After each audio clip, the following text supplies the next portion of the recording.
It's a sad reality.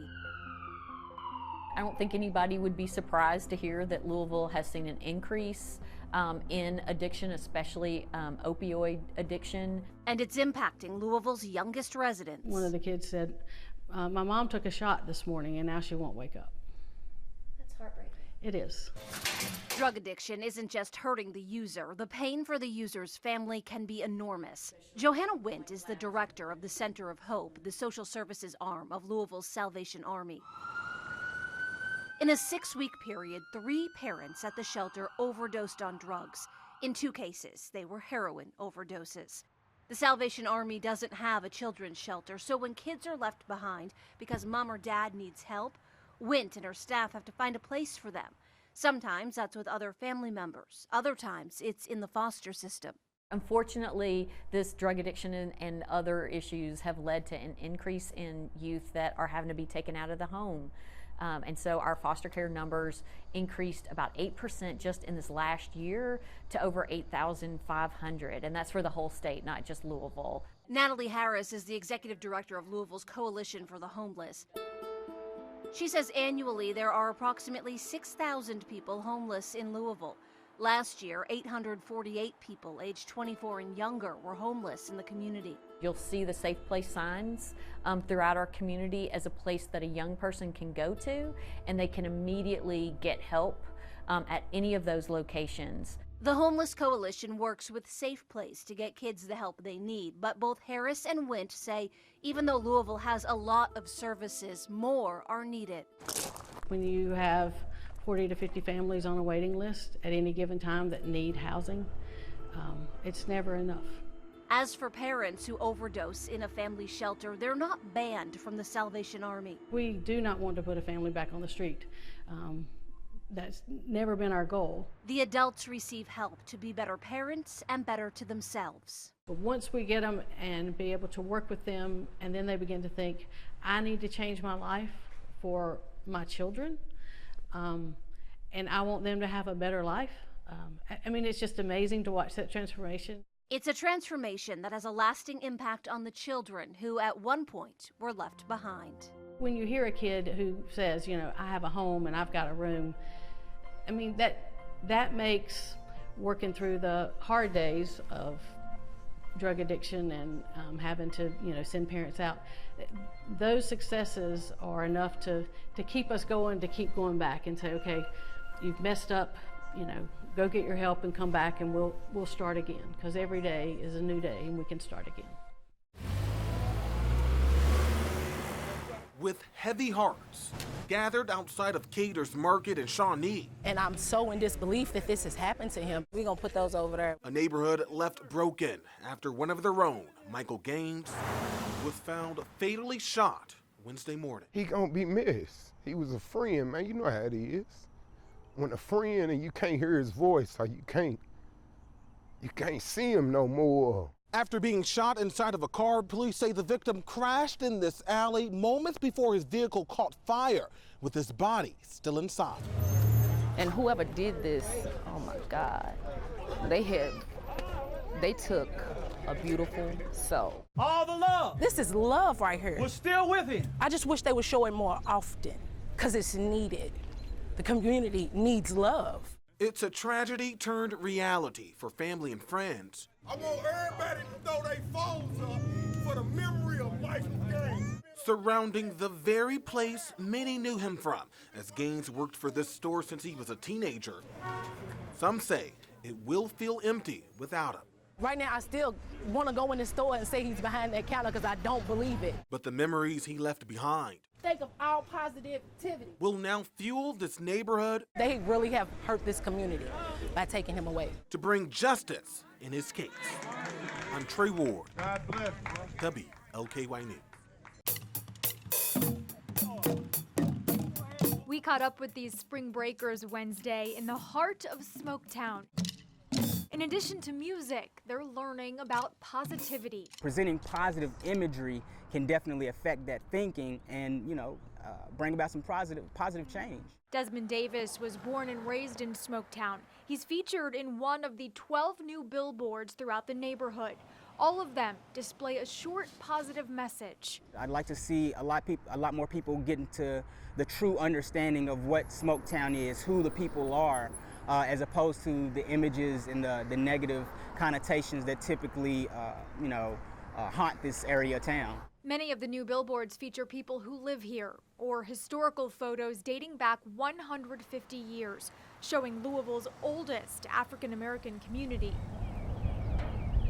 But the negative parts of this neighborhood aren't gone. Signs of violent crime, graffiti, and dilapidated buildings.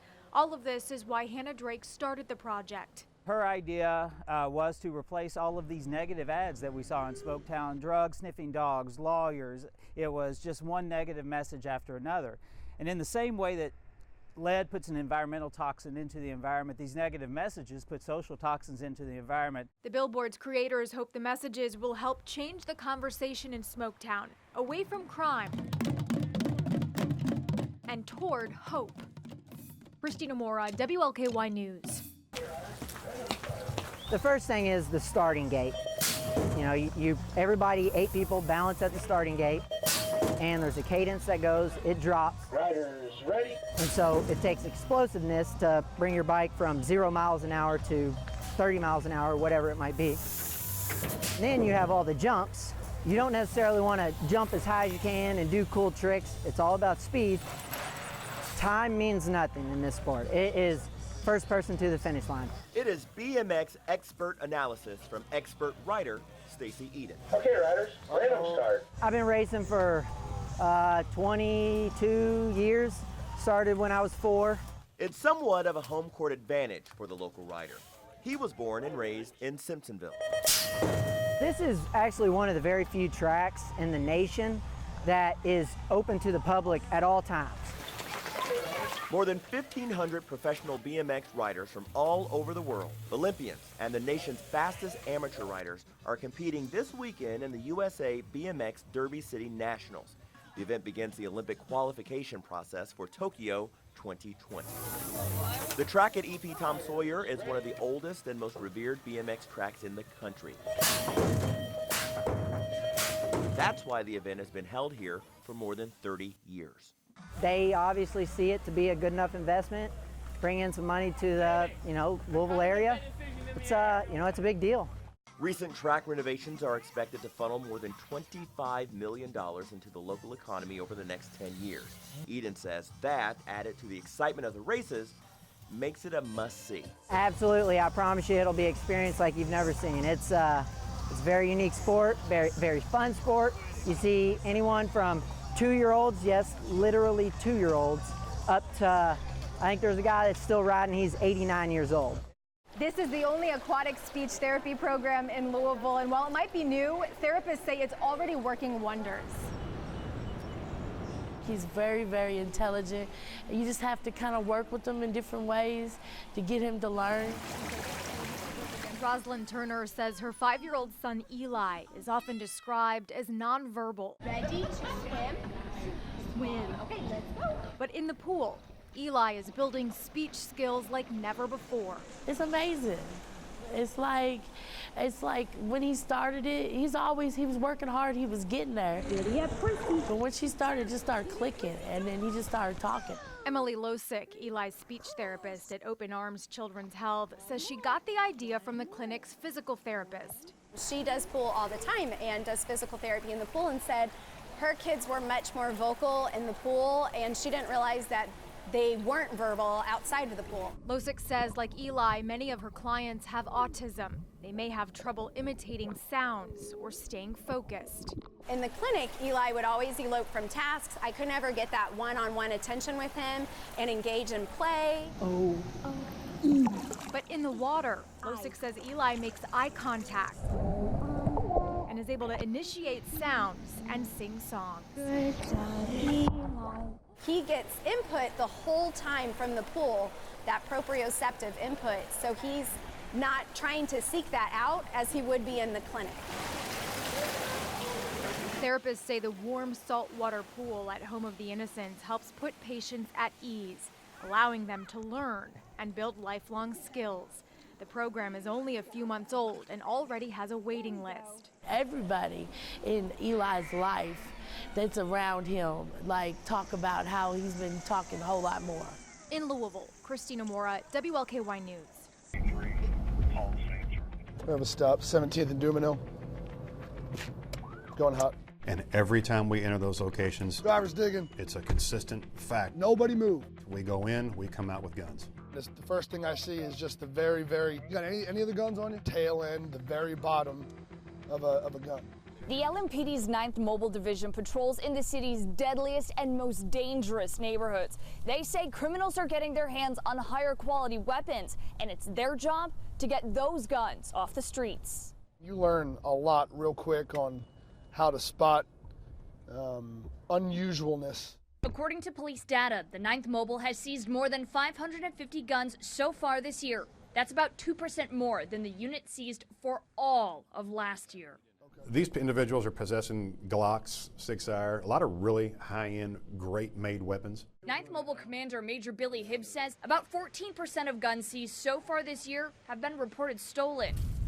He says criminals are targeting people who leave their guns inside their cars, sometimes with the doors unlocked. They'll go through a neighborhood all night long while we're all asleep, and somebody's come home from work, they're tired, they want to hit the bed, they forgot to bring their weapon in or just don't. And many of these guns taken from vehicles are higher quality and were purchased legally before being stolen. Guns have become a status symbol on the streets. If you're gonna have a gun now, it's like a pair of tennis shoes. You might want to have a good one. You know, what are you carrying? It's the same thing as a nice pair of shoes or a quality shirt, whatever the case may be. He's taking off now. The unit is also seeing an almost 20% spike in the number of convicted felons caught with guns compared to last year. We've had individuals we've encountered multiple times, and we were responsible for them getting their convicted felon status, and yes, we encounter them again with weapons. Some of those guns, like this revolver seized during a traffic stop, have their serial numbers scratched off. Which is the arrestable offense, is what he's being arrested on. You can't have a gun with the serial number unreadable on it. Hibbs believes the 9th Mobile is getting results. Since the division started in September of 2015, more than 1,200 guns are off the streets. These detectives we have here they've watched individuals mature in these areas as they've matured as detectives in this unit, and it's been fantastic, and the results show it. And he says the community is reaping the benefits. But we work hard, and we do it in the areas where people want us, and when we go there, we leave, and we've got numbers. Emily Maha, WLKY News. Dearest Mabel, receiving your letter today with the pictures sure made me feel good. They say true love stories. It's a gentleman named Russell T. Hash, and it's the woman he's in love with, Mabel Day. Have no ending. They just kind of go back and forth, and it's all over the country where he's traveling. But this one, most of the years are 1941, 1942. Is looking for a new chapter. Yes. Yes, I really hope they're still alive and I could meet them one day. This one's from Fort Myers. Kimberly Gentry stumbled upon this love affair in her late grandfather's barn in Valley Station. He was a bit of a pack rat and was always going to auctions and flea markets, and I didn't know if he even knew he had them. The box was on a shelf, buried behind other items, and when Gentry opened it, she found dozens of postcards and pictures. Yeah, they were nice and neat and organized in such good shape, and so somebody took care of them before I found them. Gentry doesn't have a Russell or a Mabel in her family. She has no idea who the young lovebirds are. Eventually, if you read on, you could tell that they'd gotten married at one point. The notes were written during World War II. One of them says he was a private in the Army. Most are addressed to Mabel on South 12th Street in Louisville. I wonder if they had kids, where they're at now, what their lives were like. And, if she had this box and this was, special to her and she just lost it somehow. Gentry wants to get these special memories back to their rightful owners. Oh, it would mean a lot to me to actually meet them and just hand them back to them and say, here, I hope, these mean as much to you as they have me. She wants to help finish the love story. Yeah.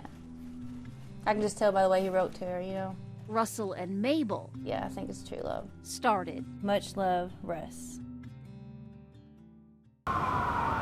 It was very chaotic, a lot of people running and moving, and there was a young man on the ground, and individuals was trying to assist him with medical assistance.